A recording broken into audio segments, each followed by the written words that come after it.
नमस्कार दोस्तों, कैसे हो? आई होप बहुत अच्छे होंगे। दोस्तों आज हम आपसे बात करेंगे जो केंद्रीय विद्यालय संगठन की वैकेंसी है ना, डायरेक्ट रिक्रूटमेंट, उसके बारे में। दोस्तों आपने देख लिया होगा एलडीसी का एग्ज़ाम हो चुका है, यानी कि डिपार्टमेंटली एग्ज़ाम हो चुका है। और आपने दुनिया भर के वीडियोस देख लिए होंगे, है ना। यूट्यूब पर बहुत सारे लोगों ने वीडियो बना दी है, आजकल तुरंत वीडियो बनाते हैं। मैंने आपसे जैसा कि वादा किया था कि जो हमारे टीचर्स हैं, साथी हैं, वो लोग जो डिपार्टमेंटली एग्ज़ाम दे के आए हैं एलडीसी का, उनसे डिस्कस करने के बाद ही हम वीडियो बनाएंगे। तो आज और कल दोनों दिन मैंने बहुत सारे अपने जो साथी हैं उनसे बात की, जिन्होंने एचएम का एग्ज़ाम दिया है, टीजीटी दिया है, पीजीटी दिया है। उन सब से बात करने के बाद कुछ निष्कर्ष हैं जो मैं आपके साथ शेयर करना चाहता हूँ। हो सकता है इनका, अगर आपने इनको थोड़ा सा फॉलो किया तो आपको एग्ज़ाम में थोड़ा लाभ मिल सकता है। तो सबसे पहले हम देखेंगे कि एलडीसी एग्ज़ाम से क्या निष्कर्ष हमें निकलता है और क्या इसका डायरेक्ट रिक्रूटमेंट में फ़ायदा होगा। पहला प्रश्न ये है। तो दोस्तों मैं आपको बता देता हूँ, क्योंकि पीआरटी एक एक बिंदु पर बात करते हैं। पहले पीआरटी ले लेते हैं, फिर टीजीटी ले लेते हैं, उसके बाद पीजीटी लेंगे। तो पीआरटी के बारे में बात करें तो प्राइमरी टीचर का जो सिलेबस है ना आपका, जो दिया गया है, उसके जैसा सिलेबस था हेडमास्टर वाला। अब हेडमास्टर के जिन बंदों ने एग्ज़ाम दिए, मैंने उनसे बातचीत की तो उन्होंने बताया कि भैया जो सब्जेक्ट है ना वो बहुत सिंपल था। यानी कि जो सब्जेक्ट है वो केवल 1 से 5 तक का जो लेवल है एनसीईआरटी की बुक्स का, वहीं से प्रश्न आए थे। ठीक है। अब आपको एक बात ध्यान रखनी चाहिए कि दोस्तों ये एलडीसी जो है ना, डिपार्टमेंटली एग्ज़ाम, और जो डायरेक्ट रिक्रूटमेंट है, इनके अंदर थोड़ा अंतर है। क्योंकि जो एलडीसी का एग्ज़ाम है, केवल वो ही प्रतिभागी भाग लेते हैं जो ऑलरेडी डिपार्टमेंट में लगे हुए हैं।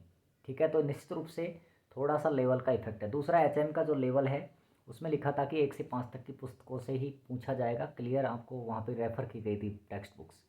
तो पीआरटी का जो सिलेबस है आपका डायरेक्ट रिक्रूटमेंट वाला, उसमें आपका जो हार्ड लेवल है ना वो 12th बेस्ड है। 12th क्लास तक का आपका डिफ़िकल्टी लेवल बना सकते हैं। तो निश्चित रूप से आपको 1 से लेकर 5 तक की किताबें तो पढ़नी ही चाहिए, पीआरटी वालों से बोल रहा हूँ मैं। और दूसरा, आपको कम से कम, है ना, 10th तक की पुस्तकों का अध्ययन करना चाहिए आपको, एनसीईआरटी की जो बुक्स हैं। इसके अलावा आप अपने लेवल पर अध्ययन करें, क्योंकि ये एग्ज़ाम है, इसके बारे में ज़्यादा जो संभावनाएं जताई जाती है कई बार फेल हो जाती हैं। तो अपने अकॉर्डिंग तैयार करें, ये थोड़ा सा आपको आइडिया आ जाएगा कि किस प्रकार का पेपर आया है। दूसरा, टीजीटी के बारे में अगर हम बात करके चले तो टीजीटी में आपको क्या करना है, निश्चित रूप से एनसीईआरटी बहुत उपयोगी साबित होगी। तो आप कम से कम 6 से लेकर के 10 तक की पुस्तकें, अगर समय आपके पास है, समय क्योंकि कम है तो मैं आपको रिकमेंड कर रहा हूँ 6 से और 10 तक की जो बुक्स है ना, वो आपके अकॉर्डिंग टू सब्जेक्ट पढ़ ले। जैसे एसएसटी वाला है, जो एसएसटी के सारे जो भी आपके कवरेज है सिलेबस में वो पढ़ें। हिंदी जो है, जो हिंदी लिटरेचर के हैं, तो वो हिंदी की जितनी बुक्स हैं 6 to 10th वो पूरा अध्ययन कर लें आप। ठीक है। ऐसे ही अपने सब्जेक्ट वाइज एनसीईआरटी को पढ़ लें, बहुत उपयोगी साबित होंगी दोस्त, बहुत उपयोगी साबित होंगी। पीजीटी के बारे में बात करें तो जो पीजीटी का जो मामला है, पीजीटी में जो आपका सब्जेक्ट है ना 100 मार्क्स का, उसके लिए मैं रेफ़र करता हूँ आपको एनसीईआरटी 11th और 12th तो आपको पढ़नी ही चाहिए 100%, क्योंकि एनसीईआरटी से ही प्रश्न बनेंगे। दूसरा, आपका जो डिफ़िकल्टी लेवल है वो पीजी तक का रहने वाला है, पोस्ट ग्रेजुएट लेवल तक का, तो आप वहाँ से भी अध्ययन करें। लेकिन समय की डिमांड यही है, एनसीईआरटी को तो बुरी तरह से रट लें आप, अच्छे से रट लें, मतलब बुरी तरह का मतलब बहुत ज़्यादा बार बार उनका अध्ययन करें, ये मैं कहना चाहता हूँ। और पीजीटी हो चाहे टीजीटी हो, कोई भी हो एग्ज़ाम, पीआरटी का हो, निश्चित रूप से जो एनसीईआरटी के बॉक्स बने हुए हैं ना बुक्स के अंदर, बॉक्स प्लस में जो कलर्ड लाइंस हैं, हाँ, उनको ज़रूर अध्ययन करें। क्योंकि कई बार क्या करता है एग्जामिनर, सीधा वहाँ से उठा करके प्रश्न दे देता है। तो ये रही बात एलडीसी के बारे में। दोस्तों निश्चित रूप से एलडीसी से हमें एक ही चीज़ है कि एनसीईआरटी का इम्पोर्टेंस है। ठीक है। दूसरा, अभी तक जितने भी टीचर से बात हुई है, निश्चित रूप से ज़्यादा प्रश्न उन्होंने डिस्कस नहीं किए हैं। ठीक है। क्योंकि इतना याद भी नहीं रहता है, और दूर दूर सेंटर आए थे हमारे यहाँ पे नॉर्थ ईस्ट में, तो एग्ज़ाम सेंटर भी काफ़ी डिस्टेंस में होते हैं। तो निश्चित रूप से वो परेशान से थे। तो अभी क्या है, कुछ दिनों में मुझे लगता है विदिन 10 डेज आपका आंसर की जब आएगा एलडीसी एग्ज़ाम का, तो जो मास्टर क्वेश्चन पेपर भी वो डालेंगे। तो जैसे ही मास्टर क्वेश्चन पेपर आएंगे, उनके आधार पर हम आपको उनको शेयर कर देंगे। ठीक है। इसके लिए आप हमारे टेलीग्राम चैनल को ज्वाइन कर सकते हैं, जीके जेएम सर के नाम से ही है। और फेसबुक पेज है हमारा, और फेसबुक ग्रुप भी है, जीके जेएम सर के नाम से है, वहाँ भी आप ज्वाइन कर सकते हैं। थोड़ा बहुत लाभ आपको मिल सकता है परीक्षा में। तो ये चीज़ें हैं दोस्तों। अब मैं आपको कुछ इंपॉर्टेंट टॉपिक बता सकता हूँ करंट अफेयर्स के अंदर। जैसे कि मैंने पूछा दोस्तों से कि करंट अफेयर्स में कैसे प्रश्न रहे, तो लोगों ने बताया कि भाई कुछ प्रश्न ऐसे थे जो ओल्ड जीके पर आधारित थे, और कुछ प्रश्न ऐसे हैं जो नए थे थोड़े। तो कुछ प्रश्न हैं जो यहाँ से आपको थोड़ा फ़ायदा मिल सकता है। एक तो जो गवर्नमेंट की रिपोर्ट्स हैं ना, उनको थोड़ा अध्ययन कर सकते हैं आप अपने अकॉर्डिंग। और जो नेशनल एजुकेशन पॉलिसी है 2020, इसको आप अच्छे से ध्यान दें, क्योंकि यहाँ से 3-4 क्वेश्चन आरटी से रिलेटेड क्वेश्चन यहाँ पे पूछे जाएंगे। प्राइमरी में एफएलएन इंपॉर्टेंट है, एफएलएन से रिलेटेड प्रश्न पूछे जाएंगे। इसके अलावा जितने भी टेनिस टूर्नामेंट हुए हैं ना 2022 में, चाहे वो ऑस्ट्रेलियन हो चाहे फ्रेंच हो, ये सारे आपको देख लेना है। सिंगल डबल्स में कौन कौन विनर रहा है। इसके अलावा आप यूएनओ के जो डेज हैं और डिकेड्स हैं, इनको याद कर सकते हैं। नोबेल प्राइज़ 2022 यहाँ से प्रश्न बन सकता है।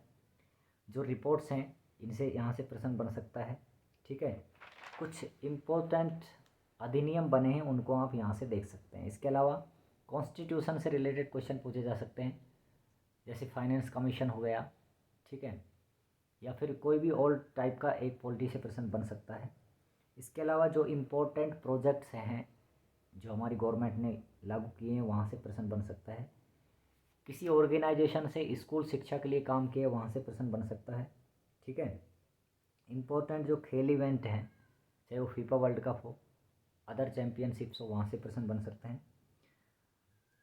ठीक है, तो ये कुछ इम्पोर्टेंट चीज़ें हैं जो आपको देखने को मिल सकती है। हिंदी इंग्लिश जो है जनरल आपका आ रहा है, उसको आप देखो तैयार कर लें। ठीक है, हिंदी इंग्लिश कहीं से भी तैयार कर सकते हैं आप। इसके अलावा जो आपका पार्ट 3 है एजुकेशन से रिलेटेड है, रोल ऑफ टीचर वगैरह, उसको भी आप अच्छे से तैयार करें। ठीक है, सब्जेक्ट के लिए एनसीईआरटी रेफ़र करता हूँ मैं। ठीक है, और बाकी आप चैनल को सब्सक्राइब कर लें अगर आपने वीडियो इतना ही देख लिया है तो। और आपके जो भी रिलेटिव, अगर आप केवी की तैयारी नहीं कर रहे हैं तो भी अगर ये वीडियो देख रहे हैं, तो अपने चाहने वाले जो भी आपके रिलेटिव हैं, आपके दोस्त हैं, उनको ये वीडियो शेयर करें।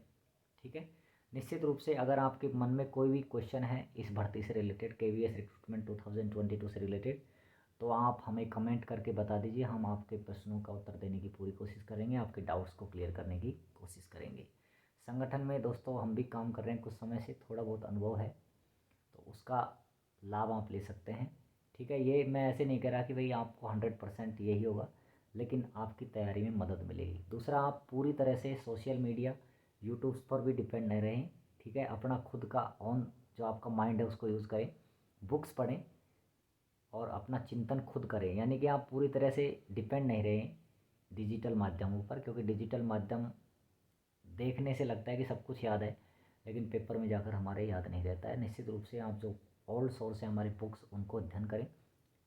बार बार रिवीजन करने से अगर आपकी तैयारी संपूर्ण हो चुकी है तो आप क्या कर सकते हैं, प्रैक्टिस सेट मार सकते हैं, अधिक से अधिक प्रैक्टिस सेट निकाल सकते हैं। ठीक है, कोई भी क्वेरी हो कमेंट बॉक्स में कमेंट कर दीजिए, वीडियो को शेयर कर दीजिए, लाइक कर दीजिए। मिलते हैं और ऐसे ही इन्फॉर्मेटिव वीडियो के साथ, तब तक के लिए नमस्कार, बाय बाय।